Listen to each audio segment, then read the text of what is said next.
भारत माता की जय। हमारा भारत देश सनातन धर्म के अनुसार हमारे ऋषि मुनि, यहाँ बहुत ऋषि मुनि हुए, ऋषि मुनियों का देश, संतों और सतियों का देश भारतवर्ष। इस धरती पर परम मंगलमयी भूमि वही भारत देश। भारत देश में जो जो पुण्यात्मा हुए उसने अवतार लिए। यहाँ हमारे राम और कृष्ण हुए, बहुत बलवान योद्धा हुए, और उनके सिवा श्री परशुराम जी का जन्म भी हुआ। तो बहुत बड़े बड़े संत महात्माओं ने यहाँ जन्म लिया।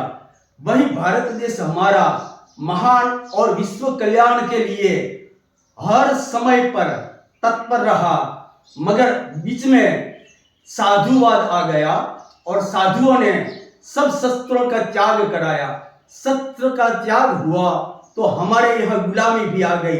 हमारे मंदिर बहुत बड़े बड़े मंदिर थे, तो मंदिरों में हमारे जो जो श्रद्धालु जाते थे तीर्थ यात्रा करने, तो वो वहाँ सोना और चांदी और हीरे जवेरात सब कुछ भगवान के लिए दे देते थे, और भगवान उनका कल्याण करे यही एक भावना के साथ। मगर वो जो सोना और चांदी थी वो बाहर के आक्रांता यानी कि हम पर यहाँ आकर वो उसने हमला किया। बाहर के जो विधर्मी थे, तो विधर्मियों ने मंदिर लूटे और कितने गुलाम बनाए, स्त्री पुरुषों की इज्जत ली। और ऐसी तरह हमारा जो शास्त्र का ऋषि धर्म था, तो ऋषि धर्म को मिटाकर हमको गुलाम बना दिया। तो इस गुलामी की यातनाएं जिसने झेली है उनको मालूम है। एक नौकर कहाँ भी रहता है तो नौकर की हैसियत वो कोई ज्यादा नहीं रहती, वो गुलामी महसूस करता है।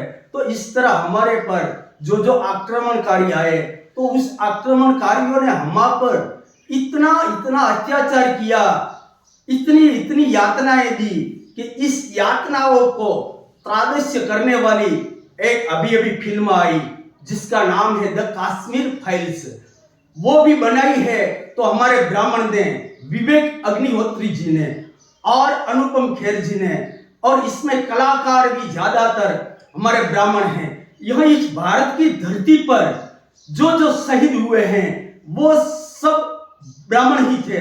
शुरुआत ब्राह्मणों ने की, दयानंद जी हैं या विवेकानंद जी हैं। ब्राह्मणों का इस देश पर बहुत बहुत धर्म के लिए मर मिटने का हर समय पर उनका जो विचार, वो बस देश की सेवा करें, राष्ट्र को आगे लाएं। तो इस तरह हम ब्राह्मण सभी तरह से त्याग और बलिदान देने के लिए अपना सर्वस्व कुर्बान कर देते थे। ऐसे ब्राह्मणों को यानी कि कश्मीर में पंडितों पर जो यातनाएं और जो जो एक तरह तो एक षड्यंत्र की रचना की, और इसमें वह फारूक अब्दुल्ला का सरकार थी, और इस सरकार ने हमारे कश्मीरी पंडितों को जो वहां सुख चैन से रह रहे थे, अपने बच्चों के और अपने सभी परिवार के साथ बड़े आनंद से, और उनका बहुत बड़े बड़े खेत थे, बड़े बड़े रहने के आलीशान मकान थे, और इतनी सुविधाएं थी कि स्वर्ग ही देखो।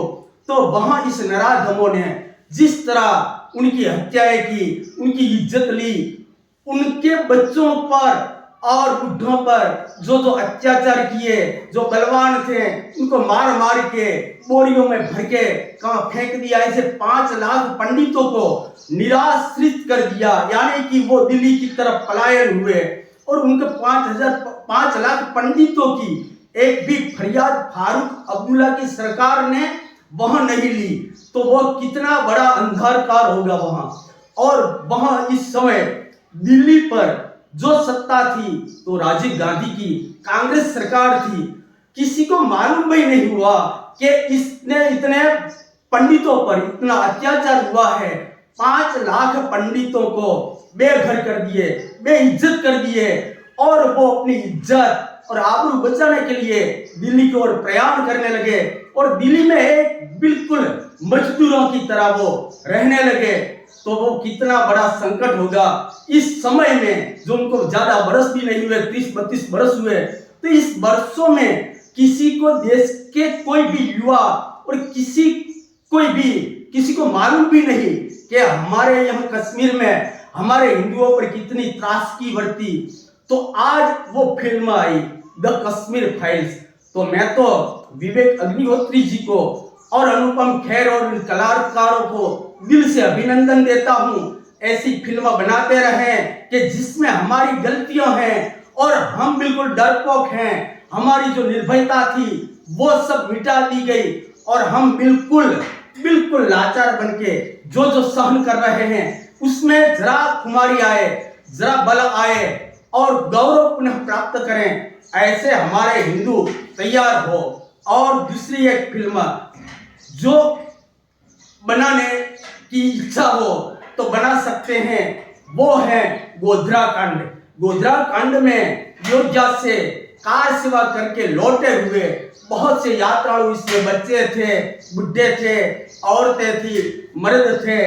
तो वो सभी गोधरा जो गाड़ी आई तो तेल के जो पेट्रोल के टैंक लेके गाड़ी पर छिटक के इस गाड़ी को जला दी और इस गाड़ी में हमारे जो हिंदू थे वो इतनी बुरी तरह से जलकर मर गए।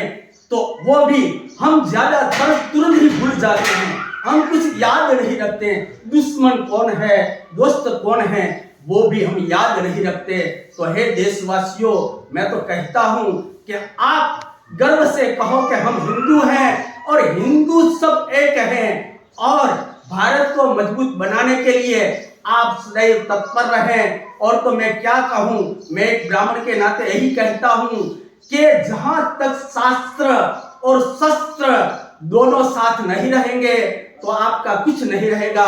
तो शास्त्र भी रखें और शस्त्र भी रखें। जय परशुराम, जय भारत माता, वंदे मातरम।